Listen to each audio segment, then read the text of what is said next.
e a salvação.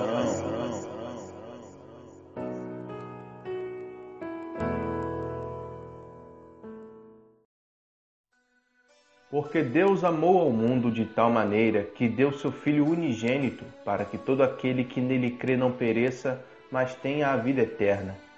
Porque Deus enviou seu Filho ao mundo, não para que condenasse o mundo, mas para que o mundo fosse salvo por ele. Quem crê nele não é condenado, mas quem não crê já está condenado, porquanto não crê no nome do unigênito Filho de Deus. Nisto se manifestou o amor de Deus para conosco, que Deus enviou seu Filho unigênito ao mundo para que por ele vivamos. Nisto está o amor, não em que nós tenhamos amado a Deus, mas em que ele nos amou e enviou seu Filho para propiciação pelos nossos pecados.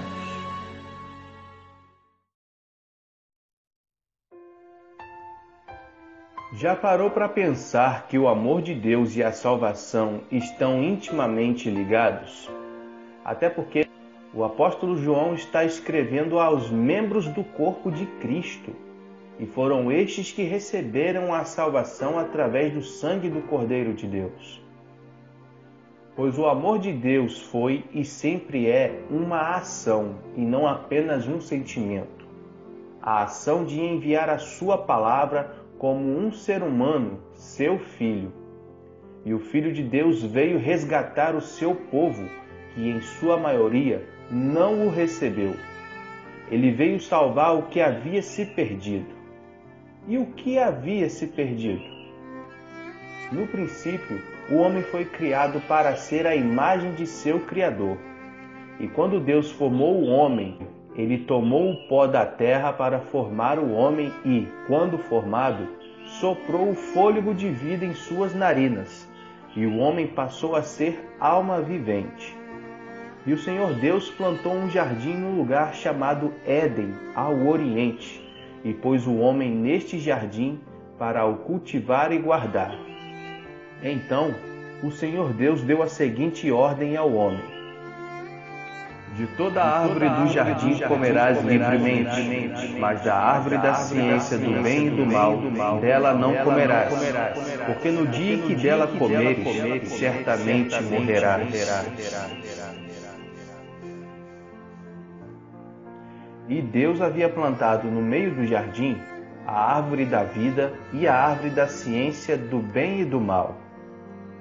E após o homem nomear todos os animais do campo e todas as aves dos céus que Deus havia criado da terra, os animais domésticos, aves dos céus, animais selváticos, o Senhor Deus fez cair um sono pesado sobre o homem, e ele adormeceu.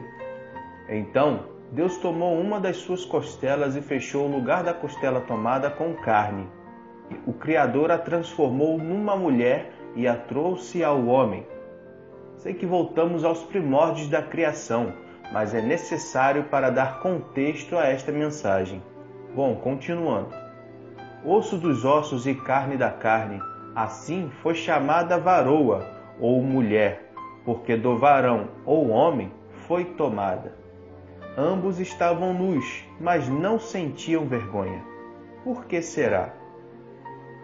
Como não está escrito, não se sabe quanto, mas algum tempo depois, a serpente, que era o animal selvático mais sagaz de todos os selváticos feitos por Deus, disse à mulher: É assim que Deus disse: não comereis de toda a árvore do jardim? E a mulher respondeu: do fruto das árvores do jardim comeremos, mas do fruto da árvore que está no meio do jardim, disse Deus, não comereis dele, nem nele tocareis, para que não morras.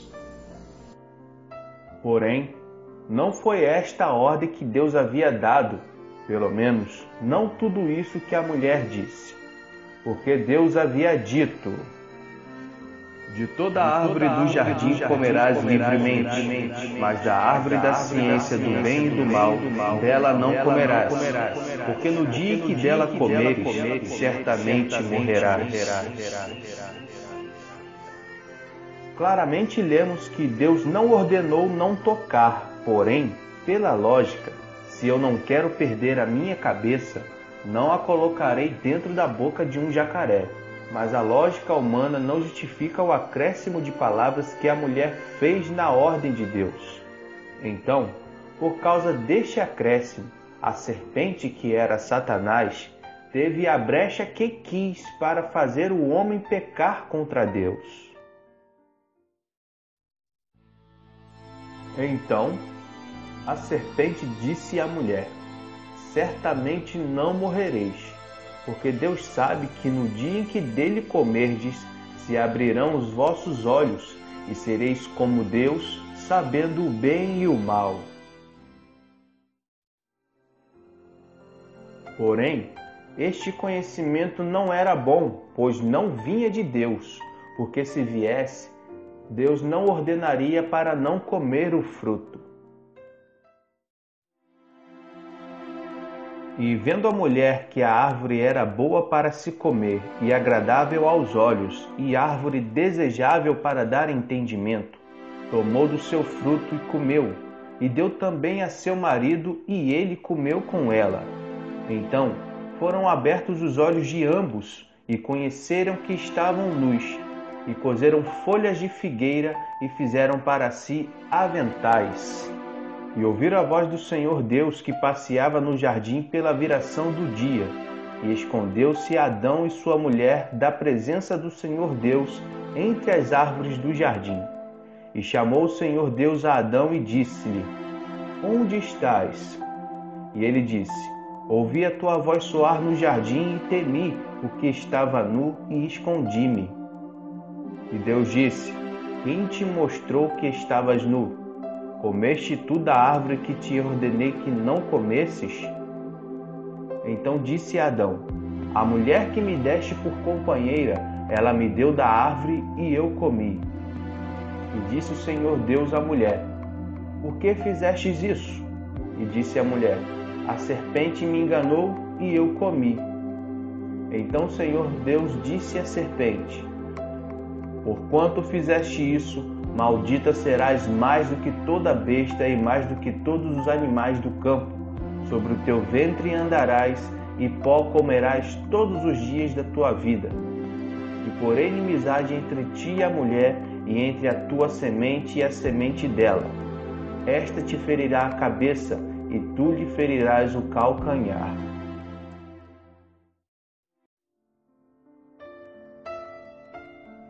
Aqui vemos a consequência de se perverter a palavra de Deus. Porém, no versículo 15, Deus mostrou o seu amor e o plano de salvação para o que se perdeu. E esta semente da mulher, que feriu a cabeça da serpente e foi mordida no seu calcanhar por ela, é Jesus Cristo, o Verbo vivo e Filho do Deus Altíssimo. Glória a Deus! A serpente lhe mordeu no calcanhar no dia em que ele morreu na cruz, mas ele pisou a sua cabeça no dia em que ressuscitou. Mas como o homem foi formado do pó da terra, e a mesma se tornou maldita por causa dele, o mesmo ficou na mesma condição de sua matéria-prima física. E como o primeiro casal pecou, sendo os antecedentes de todos os seres humanos, todos os seus descendentes nascem pecadores. Eis que em iniquidade fui formado, e em pecado me concebeu minha mãe. Pelo que, como por um homem entrou o pecado no mundo, e pelo pecado a morte, assim também a morte passou a todos os homens, por isso que todos pecaram. Vamos dividir esta mensagem em partes para não ficar muito longa. Então, medite nesses versículos e informações aqui trazidos. Peça sabedoria celestial em oração de fé sem dúvida ao Senhor.